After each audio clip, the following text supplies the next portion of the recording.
There's some massive AEW controversy, plus WWE may not be re-signing top stars, plus so much more. It's coming up right here on The Angle Show. Don't forget, I'm giving away this championship belt at 100,000 subscribers. All right, guys, you already know we got to kick things off with DIY. If you're not a follower of Johnny Gargano on Twitch, I highly recommend it. Not only are his streams actually entertaining, but sometimes you find out some information before everybody else because Johnny Gargano is a very transparent wrestler, especially with his fan base on Twitch. He was talking about DIY, and he brought up something very interesting. I'm going to read this transcript. He says, "Do you all remember?" Yeah, of course, everybody who's going to want to know about the music. To be fair, if you all remember when DIY debuted, the song that they gave us was just a stock song. It wasn't like a hand-picked for us or anything like that. We were not under contract yet. It just kind of caught on, but me and Tommaso are very excited about the potential of something new.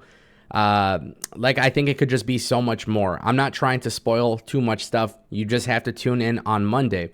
As much as I can tell you, you have to tune in on Monday. It's going to be very cool.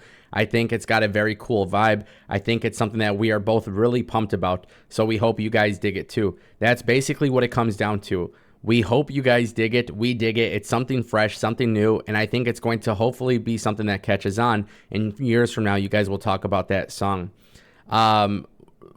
Somebody in the chat had asked him if the song actually has like vocals and lyrics on it. He says you have to watch it on Monday. You've got to tune into Monday Night Raw. I don't want to know if I can hum the song for you. Well, I will say it does have hints, and it is, the older song is in there, so I could hum the old song because it's in there somewhere, hints of it. I especially like DIY in our story. We really like to keep a common thread. We like to pay tribute to the past while also looking towards the future. I think that's very important, especially for long-term viewers. So the new entrance song is probably going to sample their old entrance song. Honestly, I'm excited about this. I feel like for once WWE is finally showing us that DIY could have potential on the main roster. You can't rush anything either. Obviously, they're going to be going up against Imperium, and there's a little bit of a story happening right there, right in front of our eyes. But if you're Johnny Gargano, if you're Tommaso Ciampa, you don't need to rush, right? And if you're a fan, you don't need to have these high expectations. But it looks like WWE has it kind of figured out now because they weren't paying attention to the tag team division. We know those tag team belts are going to be splitting up. Clearly, there's a story there with Nick Aldis and Adam Pearce. It looks like those belts are going to get split up.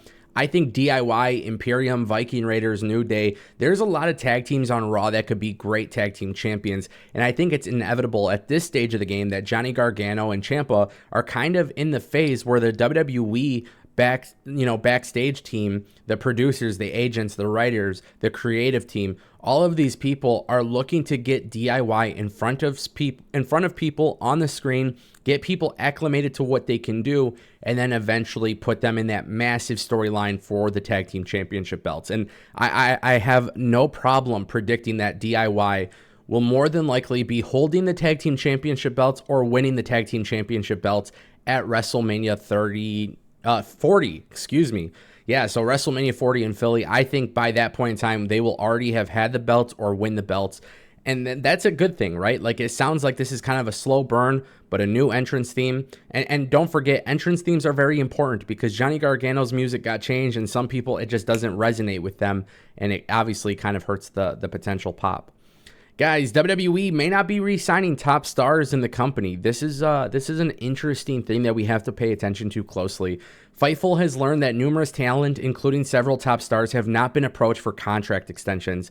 WWE signed dozens of wrestlers to new deals in 2019 that are now expiring, but also some of those were short-term deals coming due in 2024.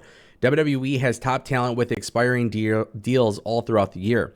Most of the talent we've spoken to were of the belief that the recent merger with Endeavor will kickstart a lot of the contract talks, and several of them are waiting to see what the offers are like when it happens, but it hasn't happened yet. There have been a few negotiations here and there, but usually with talent who approach WWE for raises. So now here's the really big point that I need to make here. If you look at Endeavor and you look at WWE being part of Endeavor, you have to look at how it's going to mirror UFC.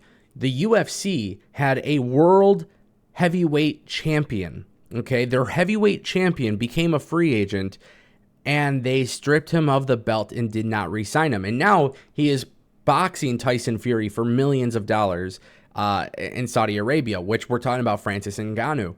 Endeavor bought UFC. They became this company, and then basically what ends up happening is that top stars in the UFC are let go. And it's because they have been all about the brand and not about the fighters on their shows. WWE kind of has the same philosophy when it comes to how their brand is more important than anything else.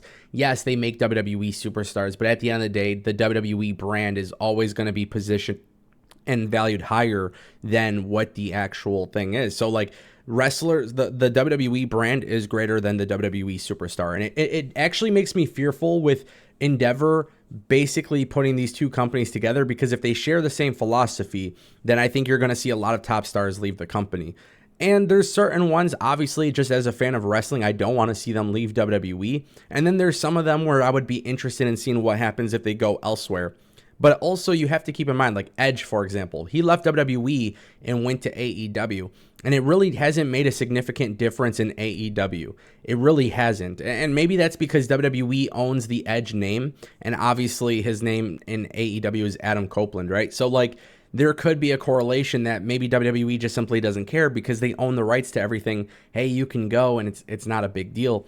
I don't like that way of thinking. I think WWE has to handle this much more different than the UFC does, because even though WWE values their brand significantly higher than the talent, I do believe the talent is what makes the brand so strong. And because they do that, I don't want to see them lose top stars. Realistically, I don't want to see any company lose its top stars. Yes, in the event that they do, the wrestling industry is healthy and there's other great places to work, which is phenomenal. But I think it could be somewhat telling if you see these companies struggling to keep top stars.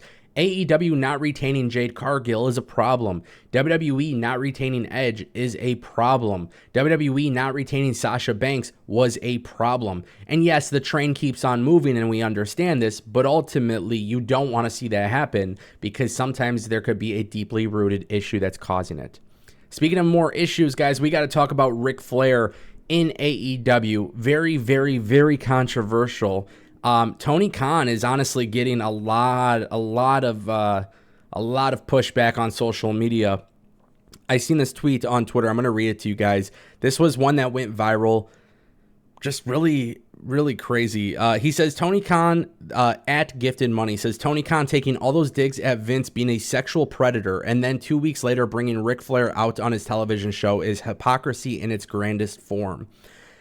And a lot of people kind of hold the same sentiment. Ric Flair indicating on social media that he more than likely will have more appearances on AEW television. Now, from a business perspective, if you're somebody who doesn't watch wrestling anymore, but you're flipping the channels and you see Ric Flair on your screen and it's AEW, you may be willing to watch the show for a little bit longer. And if AEW is providing a good product that day, and while you land on the show, maybe you gain a new fan, right? And I can understand the business sense of things. However, the controversy here is that Ric Flair, we all seen the Plane Ride from Hell episode on Vice TV, Dark Side of the Ring. We've seen it. There's a lot of controversy with Ric Flair. Tony Khan's very vocal, and unfortunately, he still brought him in. I want to know what you guys think down below.